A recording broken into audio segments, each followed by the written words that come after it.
The Mbudzi Interlink flyover, touted as the major mainstay of President Emmerson Mnangagwa's government, has hit funding challenges and also blighted with cases of corruption.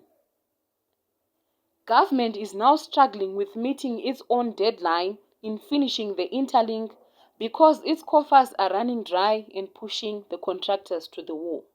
During a tour to assess the project, which was supposed to be completed by March, Transport Minister Felix Mona spoke about the financial troubles. And also my humble plea to the people of Zimbabwe that yes, in terms of the progress, it might not be as quick as you may anticipate, but we must bear with us, that we are using resources. If we were in other countries, you would see that we would get cheap funding, concessional loans from other World Banks or from other institutions. But alas, we are using our funds, which are also having competing effects in terms of the budgetary processes. Mari kutotsvaga yobhadharwa vanhu. Nekuti sekutaura kwandaita hatina homwe yakagarira kuti iyi inonzi homwe yakati. Kusara kwegore rino pamakanzwa Minister of Finance achiri kuya ring fencing mari for road development project. But kudhara tine ichingoti mari yapinda muhomwe yetreasury is the same amount. Munonzi kwaita kolera tombomhanya tombomisa izvi tobhadhara izvi muenzaniso. Kwaita chakati totora muhomwe imwe chete. Saka hakuna yanga ichinzi mbudzi fund. So I said maybe I need to clarify that so that going forward hapana panombonzi mari iyoyo ndo yanonoka kubhadhara vanhu ndo yambofanira kudyiwa aiwa hakuna yakadaro. Despite allegations of looting funds availed for the completion of the project and several arrests, Mona said these had not affected the progress on the road construction. After starting the project in September 2022, government has so far poured $45 million United States dollars, which has contributed to a 55% completion of the estimated 88 million United States of American dollars. In terms of processes, in the event that there is fraud that has happened in any given institution, we don't condone such practices. So if there is any fraud, Isusa as a ministry will not defend an individual, and I'm happy that some of the issues are before the courts, and once issues are before the courts, they are sub judice. It means we have to hear and wait for the court determination. But we are saying as a ministry, we are here to drive the agenda of His Excellency, Comrade Dr. Emmerson Mnangagwa, to run with the infrastructure development. And I'm happy that my colleague MPs are here. They've been hearing this also in Parliament.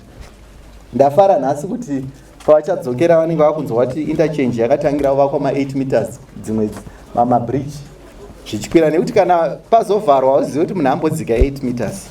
So I'm happy you have seen the infrastructure and we are progressing. We had intended to complete by March, but because of the delays of the properties that you've seen and also in the process of compensating property owners, we are moving, and I was given a date, but myself I will set my own date, which is quite prudential in terms of forecasting, so that by 31st July this year we must be having our interchange.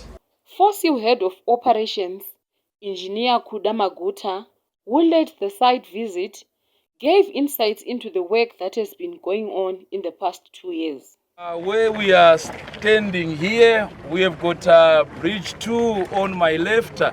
Then here is loop number 2. We've got 2 loops. Loop number 1 is the other side, and this is loop number 2. And what we are seeing here, these are called reinforced earth panels, or mechanically stabilized earth panels. They help for us to form a vertical face. If these panels were not there, like I explained before, the toe for this ramp, when it goes up, the toe will be somewhere here where we are standing. Then it will be occupying space where another road could have been done.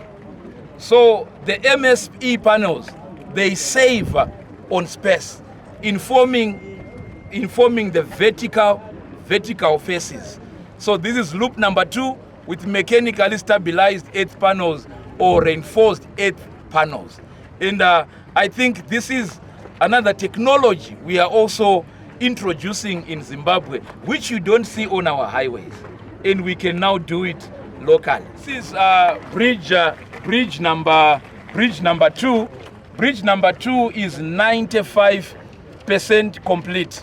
So bridge number 2 is now the one carrying the traffic from Glenora, which is going straight to Chitungwiza.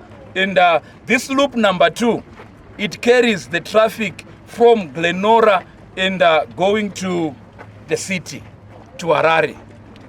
And also you have the city Glenora, like we said, ramp number 5 coming through here and then passing on to Glenora. And the traffic from Mashingo going to Glenora, this is ramp number 3. You off ramp ahead there, then you come with ramp 3, then off you go to Glenora. And bridge number 2 is 95% complete. The flyover will be a very crucial asset in dealing with crippling traffic jams and would open up Zimbabwe's connectivity to the region by making the Beit Bridge-Chirundu Road connectable with ease.